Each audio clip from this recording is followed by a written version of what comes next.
বলিউড নবাব সাইফ আলী খান দেখা করলেন তার জীবন রক্ষাকারী অটোচালক ভজনের সঙ্গে। জনপ্রিয় এই নায়ক সে রাতের কথা মাথায় রেখে ৫০,০০০ রুপি পুরস্কার মূল্য তুলে দেন ভজনের হাতে। যদিও এর আগেই এক স্বেচ্ছাসেবী সংস্থার তরফ থেকে ১১,০০০ রুপি পুরস্কার পেয়েছেন ভজন।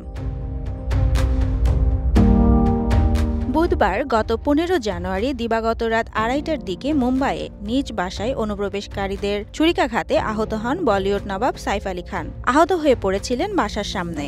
বাড়ির কোনো গাড়ি প্রস্তুত ছিল না। সে সময় নায়কের বাসভবন সদ্গুরু শরণ অ্যাপার্টমেন্টের কাছ দিয়ে যাচ্ছিলেন অটোরিকশা চালক ভজন। হঠাৎ দেখেন সামনে এক নারী রিকশা রিকশা বলে চিৎকার করছেন। ততক্ষণে বাড়ির ফটক থেকেও কয়েকজনের ডাক শুনতে পান তিনি। গেট পেরিয়ে একটু এগিয়েই গিয়েছিলেন অটোচালক। সাইফ আলী খানের সাদা কুর্তা তখন রক্তে ভেসে যাচ্ছে। নিজের পরিচয় দিয়ে অটোচালক ভজনকে কাছের হাসপাতালে নিয়ে যাওয়ার অনুরোধ করেন অভিনেতা। কথা রাখেন চালক। যত দ্রুত সম্ভব তাকে নিয়ে যান লীলাবতী হাসপাতালে। এমনকি কোনো ভাড়াও চাননি তিনি। অভিনেতার জীবন বাঁচিয়ে প্রশংসার পাশাপাশি পুরস্কারও পেয়েছেন ভজন।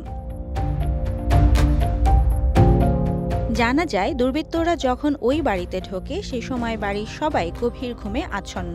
ফায়ার স্পেস দিয়ে সাইফ কারিনার বাড়িতে তারা প্রবেশ করে। এরপর ভবনের পেছনের দিকে সিঁড়ি বেয়ে অভিনেতা যেখানে থাকেন সেখানে পৌঁছায় দুর্বৃত্তরা। বাড়ির এক পরিচালিকা প্রথম দেখতে পান দুর্বৃত্তকে তৈমুর এবং জেহর ঘরে প্রবেশ করতে।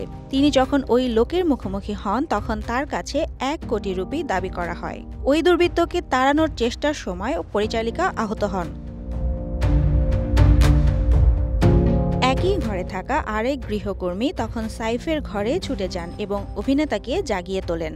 এরপর অভিনেতা অনুপ্রবেশকারীদের মুখোমুখি হলে তাকে ৬ বার ছুরিকাঘাত করা হয়।